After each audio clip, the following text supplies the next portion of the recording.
Hello, welcome back to Buckle Up. My name is Rob Wilson and this is the facelifted MG HS, and today I'm going to find out if it's any good. Okay, so let's start at the front. Now, I have reviewed the pre-facelifted MG HS last year and I thought that the front of that car looked a bit like the Mazda CX-5, but look, they've changed it. They've listened to me, just me, and changed it. But it is a big old grille with a big old MG badge. Gone are the days where MG was laughing, you know, oh ha, you've got an MG, where's the oil on your drive? That's all changed now. 7-year warranties, cars are made in China, it's all different. You've got a brush guard down at the bottom here. Your indicators have moved into these panels here out on the side, so that looks a bit more modern and sporty. It definitely looks more modern at the front than the old car did, so that is, I guess, a bonus. But what I'll do now is move on to the side, because this is where the changes stop. It's basically the same car. You've got some 18-inch alloy wheels, you've got lots of bright work going on around the windows, on the top of the door handles. You've got a sort of imitation scuff plate going along the bottom of the doors. You've got your silver roof rails and that's sort of it. You do, because this is the plug-in hybrid version, have a charging port on this side. On the other side you have a petrol fuel door as normal. There's just one on either side. This is your electric one. But not much has changed here, so let's go and look at the back. And at the back, same as the side, nothing's really changed. Same lights, same badge is here, same exhausts with real exhaust actually in there. Anyway, let's open up the boot, because if you get the normal one, then you've got 463 litres of boot space. If you get the plug-in hybrid like this one, that drops to 448 litres, which is only slightly different, but it's because a lot of the electronic gubbins is under the boot floor here.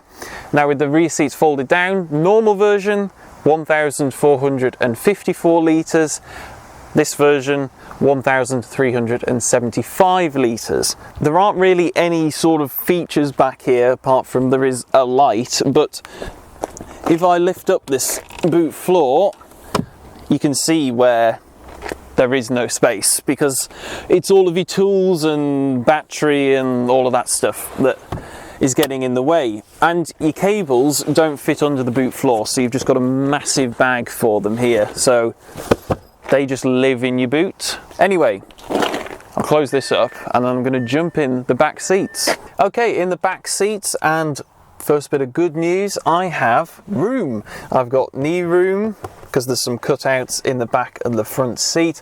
I've got headroom. If I sit all the way up, I've got quite a decent amount of headroom above me. For reference, I'm 6'2" or 188 centimeters tall, so this is a rare thing where I fit in the back of any car.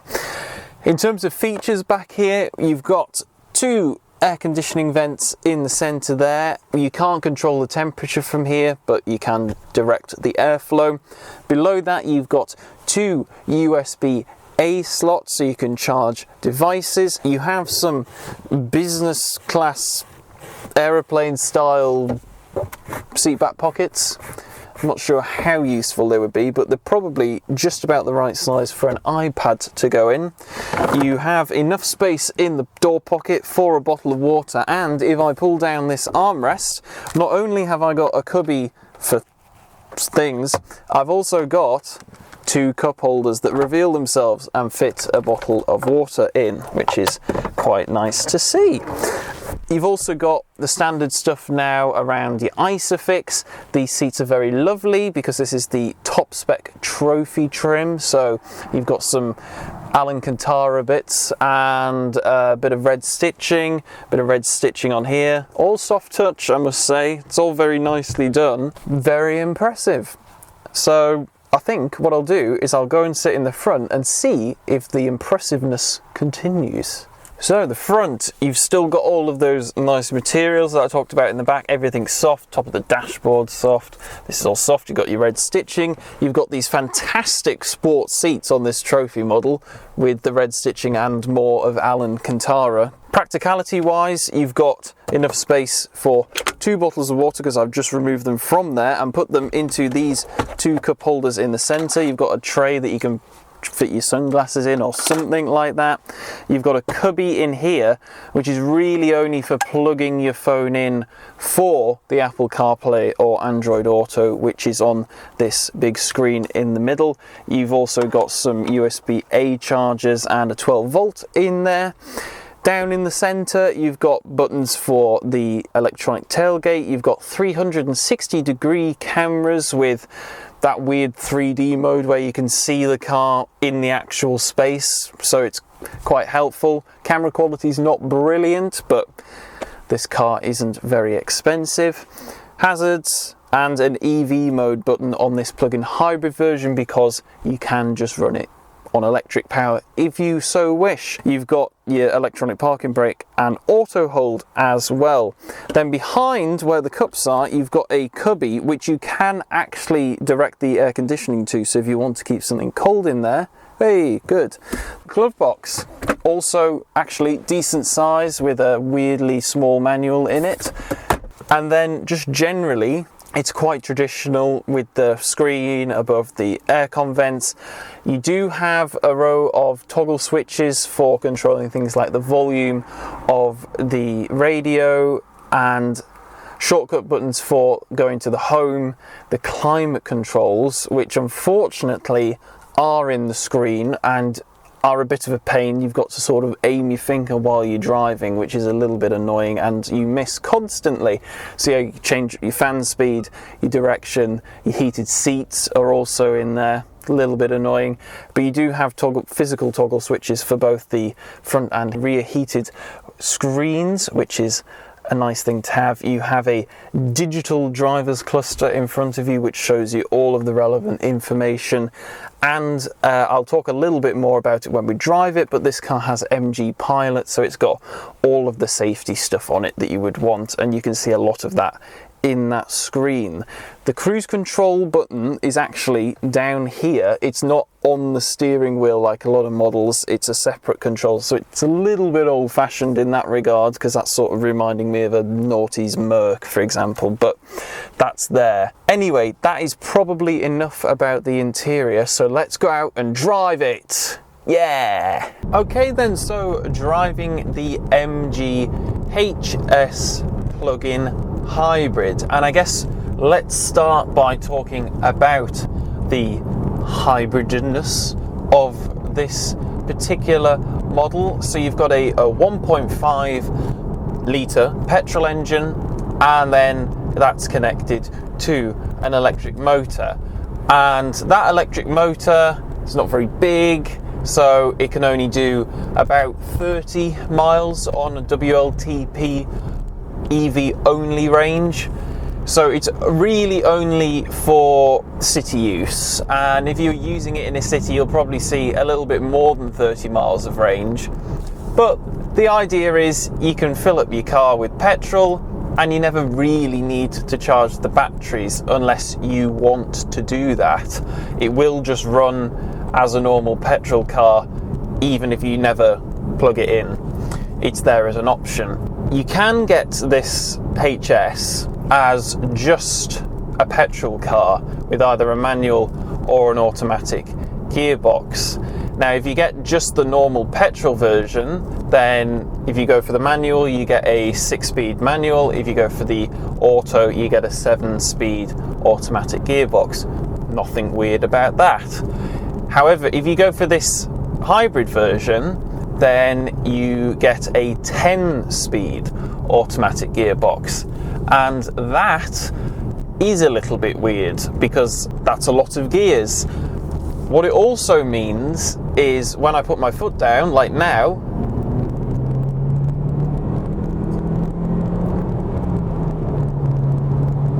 it's a bit weird in its power delivery, because you've got that initial push from the electric motors, and then the engine will kick in, and then it's like the gearbox is like, what are we doing? And then it's slow to change gears. It's all a bit mushy, and you can really tell when it's changing gear. It's not smooth like a dual clutch.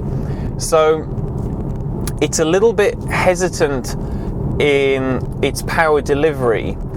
And speaking of power, this car has 258 PS and 370 Newton meters of torque, which are both very healthy numbers. It means it will go into a top speed of 118 miles an hour, which is basically irrelevant, and it has a 0-60 time of 6.9 seconds, which sounds fast, because I guess it is, but because of the automatic gearbox, just the 10-speed, the other ones I'm sure is a lot better, this 10-speed, it doesn't actually feel that fast when you're accelerating.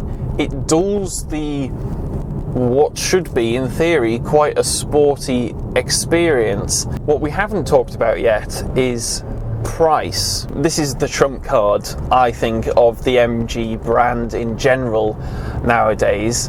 We've got a petrol medium size crossover, SUV, whatever you want to call it, that starts from £23,500 in SE trim. And if you want trophy trim, then it goes up to £26,000. Now, it is a little bit more expensive for the plug-in hybrid. The SE one starts at £31,000 and this trophy trim is £33,500. But still, we're talking about a really quite large SUV. You've got enough space for 5 people in it. You've got a big boot. You've got a hybrid system if you want it. That's massively undercutting all of its rivals, pretty much. And you've still got things like a 7-year warranty. So you can't even be like, oh, the skimping there on the old warranty. Yeah, what if it goes wrong? Well, MG have thought of that. And it's at this point that any criticisms that you have about the drivetrain, like I do, sort of, does it matter that much if you're just buying a crossover? Is the average person going to care that it feels slower than rivals? No, probably not. So that's the point I'm making, basically. As someone who reviews a lot of cars, I can make the criticism, but I can also say with the other breath that as someone who understands that most people don't give a rat's arse about how powerful or slow the gearbox is, or whatever you want to say, that is the price. That's an attractive thing to the majority of people who are going to buy this vehicle. And it's not like they're skimping on tech either, because you've got the full suite of MG Pilot on all models as standard. So that means you've got all the usual sort of stuff. You've got your adaptive cruise control, your lane keep assist, your rear cross traffic alert, your traffic jam, it'll keep keep the vehicle going and all of that stuff. It's got everything that you could really think about, apart from it doesn't steer for you on a motorway. And I'm not really that fussed about it not having that, to be absolutely honest with you. I think the fact that it's got all of that other safety stuff is brilliant, considering how much it costs. And yeah, it's difficult to penalise the car when you keep coming back to how inexpensive it is compared to its rivals. SE cars come with this same 10.1 inch touchscreen.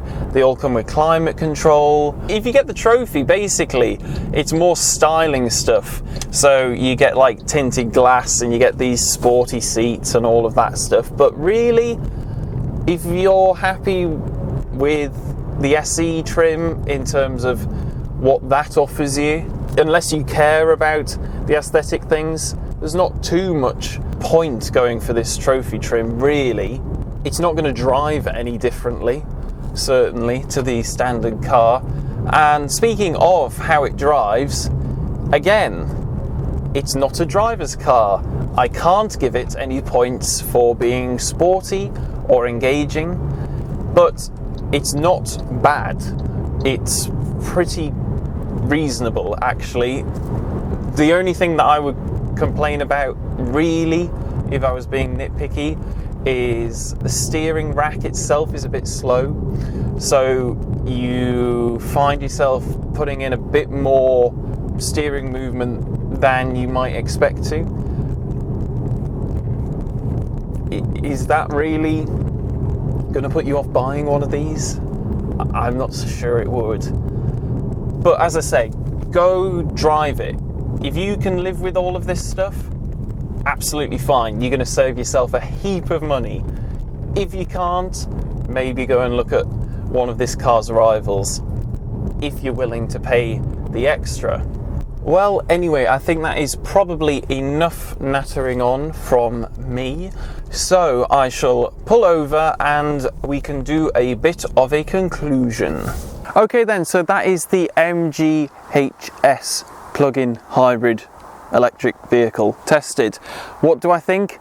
Basically, I think the drivetrain with that 10-speed gearbox needs a little bit of work. I think the steering rack is quite slow.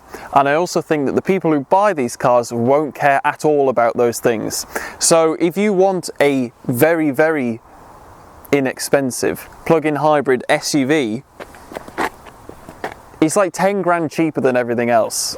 So I can't really like demerit it for the stuff that most people aren't going to care about. So with that being said, thank you very much for watching. If you've enjoyed the video, make sure to give it a like, comment down below if you've got anything to say, but most importantly, please do subscribe and hit the notification bell to stay notified every time we make an upload. If you want to follow us in other ways, we've got many links in the description for our social media.